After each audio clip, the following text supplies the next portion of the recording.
বিশ্বব্যাংক সমর্থিত Ethiopia urban institutional and infrastructure development প্রোগ্রামের ইউআইআইডিপির মাধ্যমে দেশের ১১৭টি শহরে উন্নয়ন কাজ করা হয়। এই কর্মসূচির ফলে ১১,৫০,০০০-এর বেশি মানুষের কাজের সুযোগ তৈরি হয়েছে। একই সঙ্গে উপকৃত হয়েছে প্রায় ৬৬ লাখ শহরবাসী। ইথিওপিয়ার শহরাঞ্চলের জনসংখ্যা দ্রুতই বাড়ছে। ২০১২ সালে শহরে বসবাসকারী মানুষের সংখ্যা ছিল ১.৫ কোটির মতো। ধারণা করা হচ্ছে ২০৩৪ সালের মধ্যে এই সংখ্যা বেড়ে ৪,২০ লাখেরও বেশি হবে। এই জনসংখ্যার জন্য কর্মসংস্থান ও নাগরিক সেবা নিশ্চিত করা বড় চ্যালেঞ্জ হয়ে দাঁড়িয়েছে। এর ফলে অনেক শহরের রাজস্ব দ্রুত বেড়েছে। এই অর্থ ব্যবহার করে নতুন রাস্তা, সেবা ও কাজের সুযোগ তৈরি করা সম্ভব হয়েছে। একই সঙ্গে শহরগুলোর আর্থিক স্বনির্ভরতা বেড়েছে। নারীদের অংশগ্রহণ বাড়ানোও ছিল এই প্রকল্পের একটি লক্ষ্য।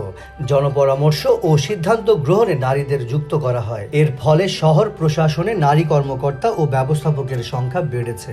অবকাঠামো উন্নয়নই এই কর্মসূচির প্রধান কাজ ছিল। ২০১৮ থেকে ২৪ সালের মধ্যে ২,৭০০ কিলোমিটারের বেশি সড়ক নির্মাণ ও সংস্কার করা হয়। পাশাপাশি ২,৭০০ হেক্টর পরিকল্পিত জমি উন্নয়ন করা হয়। এই কাজগুলোর মাধ্যমে ৯ লাখের বেশি অস্থায়ী এবং ২ লাখের বেশি স্থায়ী চাকরি তৈরি হয়েছে। এসব চাকরির প্রায় অর্ধেকই পেয়েছেন নারীরা। উন্নত সড়ক ও নগর সুবিধার কারণে ছোট ও মাঝারি ব্যবসা সহজে গড়ে উঠছে। শহরগুলো বিনিয়োগের জন্য আরও আকর্ষণীয় হয়ে উঠছে। এতে অর্থনৈতিক কার্যক্রম বাড়ছে।